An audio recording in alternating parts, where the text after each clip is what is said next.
Guys, what's up? It's me, SteveRoxorz, and welcome to the third announcement video. Oh wait, it's the third update video. Yeah, that's right. And in this video, of course, I'm gonna be telling you guys who won and what the right answers were for the question number 2 in my little giveaway thing. So now I'm gonna show you guys the format that I'm actually gonna deliver the what's it called, the answers to you. I actually decided to do a little bit of work for this, so let's move on to a familiar friend of ours, old friend of ours. The black screen of death, but there's a little bit of text this time, and look at this. There's even a little bit of white text that says my favorite. So this is what I'm gonna do, right? I'm gonna utilize this black screen to display the champions who could possibly be my favorite champions for each lane, and I'm gonna drag that little my favorite text to what champion is actually my favorite champion for each lane. So without further ado, I'm gonna start showing the champions on the screen, and I'm gonna start with the supports all the way up to the top lane. So let's begin. Supports. We got Alistair, Blitzcrank, and Taric Thresh. These champions are the support champions that I typically play, and of course, there can only be one champion that I can consider my favorite. Now, I need to tell you guys that, supports, it's never really been my thing. It's never been one thing that I like. It's not like I actively avoid playing support. It's just that sometimes I just have to play support because it's sometimes just the role that's left. I will not troll. I will actually try to play the role properly. So I can always try to go for a tanky approach. So in this case, Thresh, Blitzcrank, Taric, Alistair, they're all, a tanky support, but not all of them do the same things. In this case though, there's just one champion out of all these three that I do really consistently well with, and I just seem to have a really hard time to lose with, and just because of that alone, I consider that champion my favorite, and it's of course Gems. It's Taric, and this might come as a little bit of a surprise to some because a lot of people expected Thresh and some Alistair, but I know that there were some people that picked Taric, so it could be just a sense of you could actually feel like I enjoyed playing Taric because I probably sounded excited at some points. And to be honest, Alistair is also a decent pick, but he's not exactly my favorite because I don't play Alistair enough anymore these days. I kind of left him at the back burner because he kind of has mana problems, and it's kind of a little bit annoying to play. He can be inconsistent. So I do try to avoid play Alistair these days, and you can't really call somebody a favorite if you actively avoid them. So yeah, that kind of eliminated Alistair as a favorite for mine. And there's also Blitzcrank and Thresh. Blitzcrank is somebody who I played quite a bit in Diamond and did pretty decently. And then there was Thresh, who's just this really fun support champion who is pretty much Blitzcrank's successor, and I expressed myself as having a lot of fun playing this guy. Sadly, I lost both of those games, and it was just kind of sad. But Taric is just, oh my god! I have a sig win ratio as him on North America when I tried to get to Diamond, and I did reach Diamond. So yeah, I think my win rate as Taric on my NA account, which is pretty much all use ranked, was 83% out of probably something short, probably 10 games. I don't know. But yeah, it's something that kind of bothered me because everybody said how Taric was really weak during season 3 when they changed him around a little bit. Now in this preseason, he's been actually changed to be a really, really strong champion. He could be possibly as well the strongest support at the moment, which is a really nice tide changer. But regardless of a champion's strength at the moment, it would not have changed if they were my favorite or not. Taric used to happen to always have been my favorite from all the way from season 2 into season 3 and into the current time right now. So yeah, Taric, my favorite support, no doubt about it, no questions in my mind. So there's that. I'm gonna move back to my favorite little thing, and we're gonna move on to the next part of the bot lane, and that's of course AD carries. And here you see four AD carries that are pretty special to me, but there can only be one favorite. And this one favorite is actually Draven. Now, I know you're gonna be wondering, wait a minute, wasn't Ezreal like your stepping stone into Diamond? Why isn't he your favorite? Now, here's the truth, right?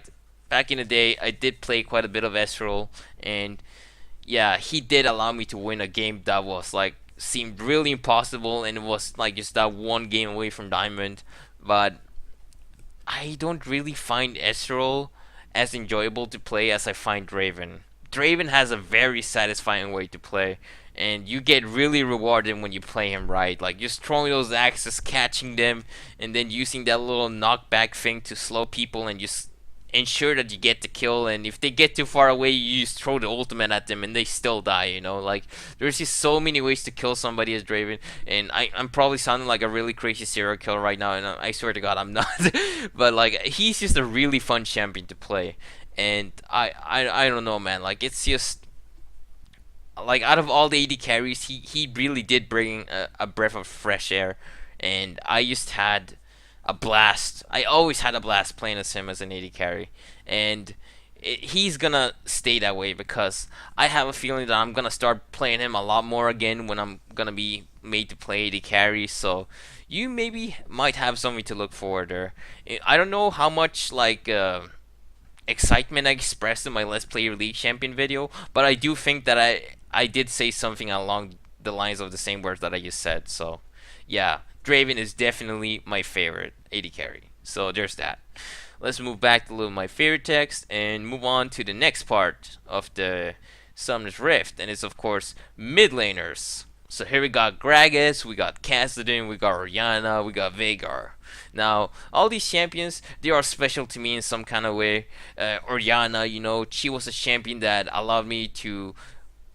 It was a champion that I always was intimidated to learn because I always heard about this like high skill cap to like understand or like play correctly. And I even got so comfortable with Orianna that I played her on like North America. And playing Orianna with 200 ping is a challenge, but it's a challenge that can only make you better. So it was a challenge that I took, no problem. And it was kind of hard to get used to, but in the end I did kind of get used to, and I got pretty consistent. And I did play a few games as Orianna on very high platinum level and managed to win them really, really hard, and it was amazing. And it was very satisfying, and I do believe Orianna is like one of the strongest duelists in mid lane, and she's beaten by very few. If there's no like outside what's it called? Influences, of course. And then there's Gragas, a champion that I've been playing a lot recently. Like I've been putting a lot of time into Gragas. I just find him very fun, and it's just a very recent like spur that just I don't know. I used to really enjoy playing him a lot. It's like playing Twisted Fate all over again. It's just a champion that you like playing so much that you just keep practicing him over and over because you want to get better and better. And I've been getting a lot better as Gragas recently. Like if you compare me to the Gragas that I played in my Let's Play League Champion video to the Gragas that I played today, there would be, I think, maybe a few noticeable differences, but I can really feel it because I've gotten so much more consistent. And Gragas was even a part of that mid lane squad where I played in for Diamond in North America, so there's always that. And then there's Kassadin, and here's where I gotta make my word. Kassadin is actually my favorite mid laner. And the reason for this being is that he pretty much taught me mid lane because, as we all know, or as some of you guys may know if you've been paying attention to the series, I started playing the game pretty much with Veigar. He was my first, or one of my first bot champions, and he was like my introduction to mid lane. I learned how to safely farm as Veigar, stay in the back and, try to be as passive as possible and then unleash hell on people when you're ready. And Kassadin is kind of the same way, but he kind of takes control a lot earlier. He takes off a lot earlier, and that's kind of what made me do the switch. And that's when I realized that, holy crap, Kassadin is a force to be reckoned with. And this was at a time when, he was a little bit underground, like people didn't realize, like everybody thought that Kassadin was easily countered if you just picked an AD carry into him.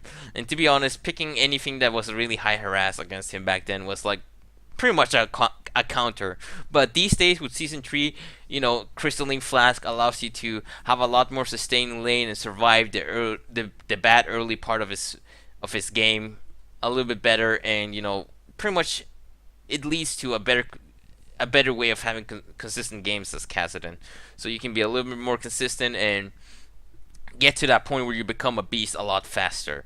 So Kassadin, he was also the one who provided me with my first pentakill. So he's always gonna have that one sweet spot for me, and it's just a very satisfying experience. It was my first assassin experience, and it's just something that I always want to keep playing. But he's constantly banned, so I don't get to play him very often. It's quite sad.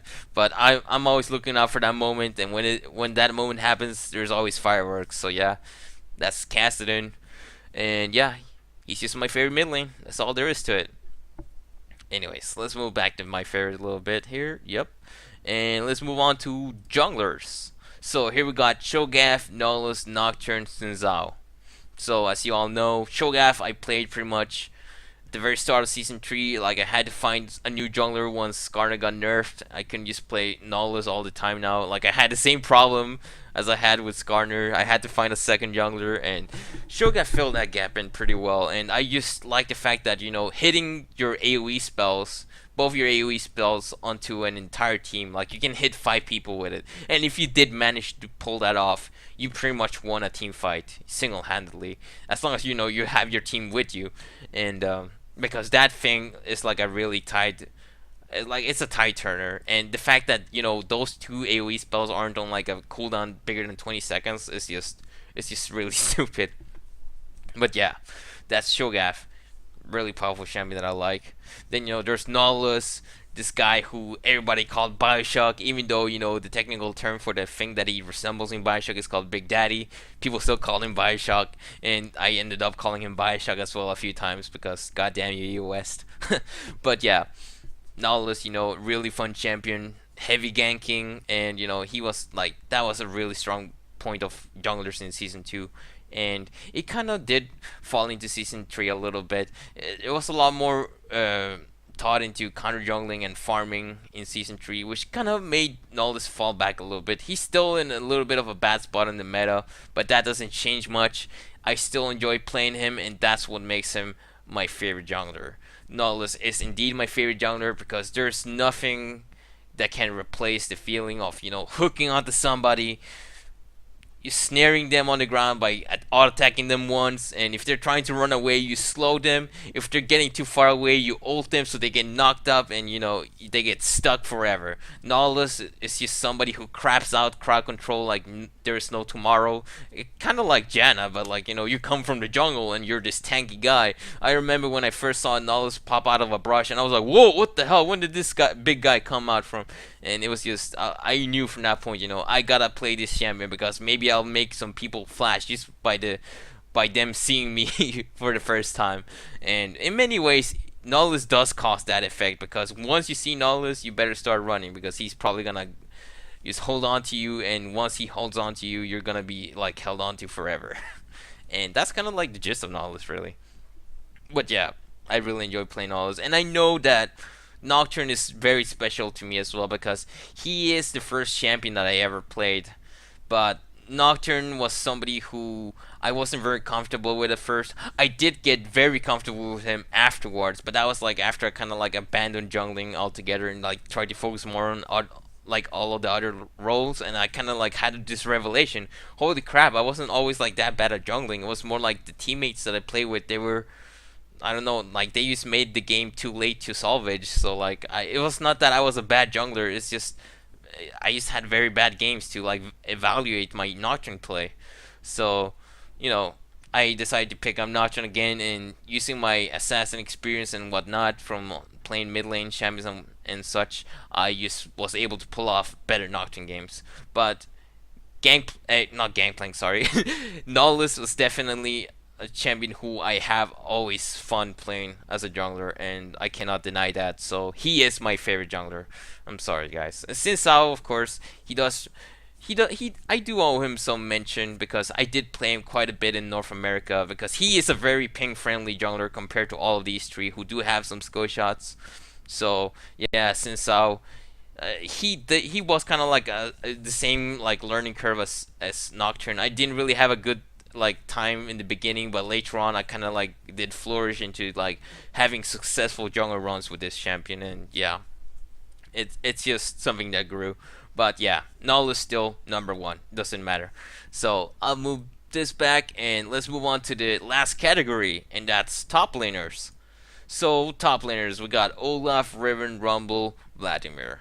Now there can only be one who's my favorite. I don't know if you already figured out by now. I know that there's one really big majority that people have been voting on, and yeah, I'm just gonna have to say that my favorite top laner, who's not Aatrox, is actually Vladimir. Now I know a lot of people are gonna be like, "What? What about Rumble? Don't you have like a thousand games in Rumble or something like that?" Like I don't even know if it's 1,000 games. Probably a lot less than that. Like probably like what 200, 300, somewhere around there. Rumble is a champion that I play to death, and I still played him like in season 3, even after the nerf that he got that made him OP in season 2. He's still a very strong champion. He's still fun to some extent, but when you played him as much as I did, and you just play him against a lot of lanes, you kind of realize that Rumble, he's an early game bully, but he can kind of fall off fast if you don't really manage to do much. So like getting camped can kind of screw you up.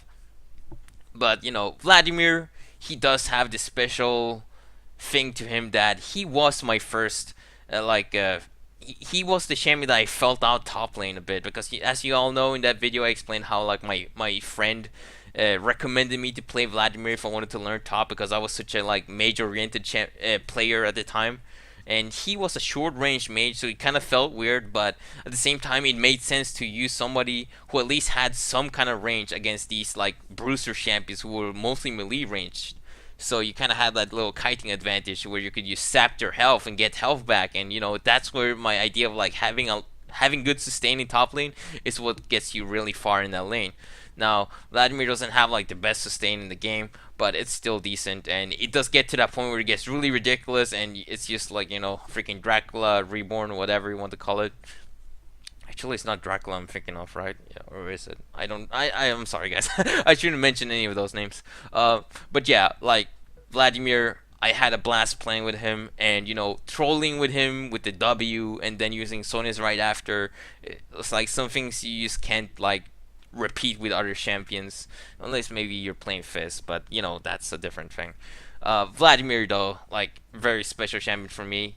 He taught me top lane. He taught me, I like even just playing him. I learned how to play him, and I can even play him in mid lane against certain champions. And it's just, it's great. And he gave me that experience, go against a bruiser, because I didn't really like going against a mage and a bruiser is a very different experience. And that just taught me how to go up against a bruiser, even though a mage versus a bruiser fight is very different. Just the way that a bruiser reacts to you, I learned a lot, and it kind of eased me into like using bruisers myself, because now I knew what they do to like win trades and such. So yeah, like Vladimir, he definitely deserves this favorite spot of mine, and yeah, that pretty much concludes my favorite champions for each role. I hope it wasn't too much of a shocker for all you guys, but I do have to say, after having seen all your entries, all your applications, whatever you want to call them, your answers, there was one guy who came furthest, and he was a guy who got four answers. Like he got 4 choices right, and he was the only one who got 4 choices right. And I believe his name is Bagelhead9000. So congratulations, Bagelhead9000. Your prize is going to be either a legendary skin or 2 975 RP skins of your choice. So I'll get to you, I'll reach you to sell that, and still congratulations, and still thank you all, the rest of you all, for participating in this. It was really nice to read your answers for the first question. It was surprisingly uplifting how you guys like remembered these little details from older videos, and it just makes me feel like I kind of succeeded a little bit as a content creator for League of Legends, and it just really motivates me to keep making videos. So thank you for that, and I really like appreciated that. So thank you for your participation, and hopefully, I'll be able to do a little bit more like small giveaways like this in the future. I'm not sure how consistent that will be though, but look out for that. Look out for that. I'll probably do those because this is actually kind of fun. But that little picture thing, it actually took ages for me to do, so I hope you kind of enjoyed that. It was a little bit of a history lesson. Sorry if that was overwhelming. We were like going to like 20 minutes here, so that's pretty ridiculous. Anyway, with the winner announced and the prize announced, and answers given away, it's time to move on. And I'm just gonna also take my opportunity to announce in this video that I'm gonna go ahead with this new series, Let's Play Any League Champion. It's gonna be more of what I want to play for the moment. I'm still, of course, gonna like listen to you guys, what you want me to play. I'll put that into like thought for the next videos after the first one. And I'm mainly gonna just be playing what I feel like, but I'm gonna try to be very like have some variety and always try to play different champions constantly. So it's I know some people might fear that you're gonna see the same videos that you saw in Let's Play League Champion, but not every game is the same. Not every team composition is the same, and it's not always going to be the same game. There's always going to be something different happening. So I hope this is enough for you to look forward to. Of course, if you have any different ideas for a series or some kind of focus, then feel free to suggest it. I already asked for it, and I got a few suggestions, and yeah, I'm pretty much kind of sure that I'm gonna go ahead with this, but still, I will listen to comments. I listen to every single comment that you gave for this little giveaway thing. So I'm just telling you guys, I'm always reading them. So yeah, I think that's it for this video. Then I'm pretty much done with all I have to say, and yeah, just once again, thank you all for participating. It's just really great to see you being like so willing to share all this information with me. Like, it's really great. Thank you all. But yeah, that's it for this video. I'm done for now. This has been me, SteveRoxorz, and I'll see you guys tomorrow. I guess I'll make my first video tomorrow, the first debut video. I haven't decided what champion is gonna be. It's gonna be some random champion. I'm gonna be slightly less informative about the champion itself in these videos, but I'm gonna go probably more about a little bit about the commentate more on the the matchup and the team fights. It's gonna be a little bit more of the same, but I guess the focus is gonna be less on like explaining every spell, and what they do. So there's gonna be more time into actually talking about the game itself. So yeah, hopefully you'll enjoy that kind of thing. And yeah, I'm done talking for now because I kind of just like dragged it on there. But yeah, sorry guys. But yeah, I'll see you guys later. This has been SteveRoxorz.